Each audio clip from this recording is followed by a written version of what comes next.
get out of a narcissistic abusive relationship.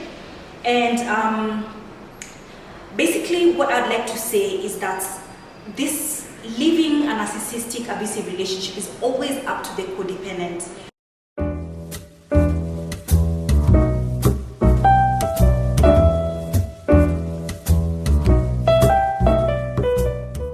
The first one is called no contact. So no contact is just self-explanatory, guys. It's literally where you just tell this person that you are done with them and you leave completely and you're done. The other one is called a strategic no contact, and this one is for the people who, say for example, this is your family member, you can't really go no contact on your father or your mother. Or if it's like a workmate, if it's your boss and genuinely you love your job and you're not ready to leave the job, so there's something we call strategic no contact. So it's either no contact or strategic no contact. There is no in between. There is no trying to talk to them. There is no praying for them. Guys, yeah, it's just those two. So what do I mean when I say no contact? No contact means that you've been feeding this narcissist, you've been their source of supply, their source of narcissistic supply, you've been feeding them and feeding them. It's time for you to cut it out. And the way that I look at it is, it's not our way, it's not stopping to love somebody, it's just stopping the suffering that comes with loving with somebody. So you can love somebody but from afar, because now if loving you is causing me to suffer, why should I continue to be in that same situation? It doesn't make sense, right?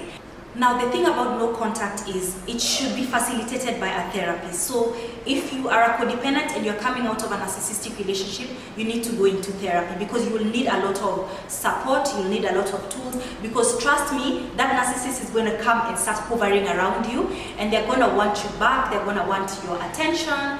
So you're going to need somebody to walk with you during this journey. So please either see a therapist or join a support group. Okay.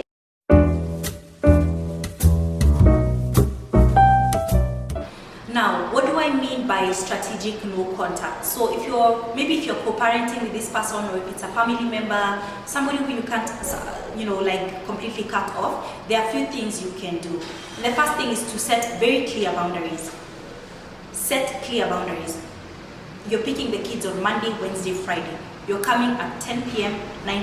Set very clear boundaries. Don't leave it open, yeah, because then the narcissist will feel like they can pop in and out of your life whenever they want to. The other thing is, don't bring up the relationship. So it should never come up that, when we used to date, this is how you used to act when we used to date, you always used to do this all the time when we were married. Don't bring this up, because they love it. They love it when you bring back those memories and stuff like that, because guess what? They're going to start gaslighting you. They're going to start projecting and telling you how you are the problem. Don't bring it up, okay? The third thing you can do is, don't give them any emotion whatsoever, even when you meet them, because the truth is the world is so small. Like the world, Nairobi is so small. You will meet your narcissistic person. Don't give them anything. Don't give them anger. Don't give them that kawoye feeling. Don't give them anything, because they are waiting for you to give them something so that they attack. They are waiting for you to look sad so that they beat you down even more. Don't give them anything. Be a blank canvas. Alright? Now, a few things about moving on from the narcissist, just a few tips. Number one, you might look like the bad guy, and this is the truth. At the end of the day, some narcissists, as I've mentioned, they always look so charming, they are popular, so you might look like you're the one who was the problem. I just want you to know that don't worry about what others think, what others say. You know your truth, and you have to keep reminding yourself of the truth. The other thing is that you might miss your narcissistic person. People don't like to talk about it, but it happens that you might miss your abuser. You might have been married to this person for so many years. You might have been friends with this person for so many years. I mean, there were some good times, so you might find yourself in situations where you miss them. Like, that's the truth. I don't want to lie to you. Please, when you get to this situation, call your therapist, call your support group partners, call somebody who is not your narcissistic friend, or somebody who is good for you, and just talk to them and share with them, because it's very normal. Lastly, I want to share with you some phrases that you can use when you do meet your narcissistic friend, and sometimes they still find a way to just get to you, to press your buttons and stuff like that. You might meet them and they might say some things that might trigger you. How do you act in such a situation? I want you to master some words that disarm narcissists very well, because remember, they want to feed on any small thing, any anger, any pettiness that you might give them. They want to feed on that. So you can tell them, if they say something that triggers you, you might say something like, I understand that we see things differently, but we'll just have to agree to disagree. Okay? Another thing you can tell your narcissistic friend is, I see why you might see things that way, but I see things differently.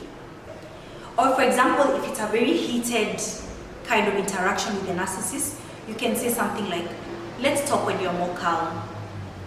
Those kind of statements, they really de-escalate narcissists really fast and disarm them. Another very simple one is just saying something like, I'm not engaging you, and then you walk away, all right?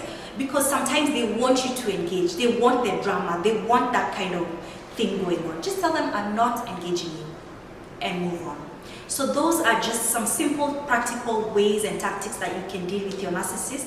Again, this coming out of a narcissistic abusive relationship can take years.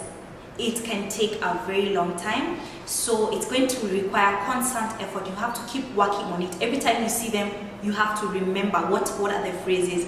You know, breathe. Just when you see them, just breathe. Think before you engage them.